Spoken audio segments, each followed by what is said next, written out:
Hi guys, to this video about thruster failure. Ito, chinek natin yung mga relays, fuses, at pinuntahan din natin sa local side ng bow thruster at doon natin i-operate kung talagang hindi siya gumagana. Ito na nga yung kanyang indicator. Ito, hindi namin siya talagang masentro kasi yung indicator niya hindi na siya nakapix. Pinuntahan ulit natin sa bridge, atin chinek yung kanyang alarma. Ito pala, AC power failure. Kaya ang una kong hinanap kung nasaan ba yung nagsusupply ng AC power, yung 110 volts.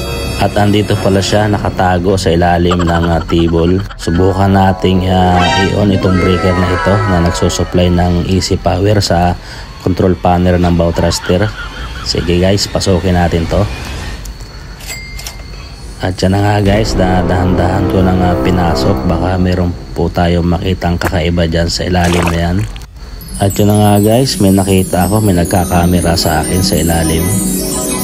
At yan na nga guys, hahanapin natin kung nasaan dyan yung breaker na yon ng bow thruster control panel guys. Kasi napakaraming breaker dyan, kaya iisa-isahin natin. At medyo madilim, kaya kailangan natin ng flashlight dyan guys. Yan guys, alin kaya dyan. Pero may mga pangalan naman yan kung nasaan dyan. Babasahin natin yung mga nakasulat dyan kung alin ba dyan yung para sa bow thruster control panel. At ito na guys, nakita natin. Buti na lang na andyan lang sa harapan. Ito guys, normal na yung ating bow thruster. Please subscribe my YouTube channel, Hippie Makinistang Mangyan, and don't forget to click the notification bell para sa susunod pa nating video. Thank you guys for watching. God bless.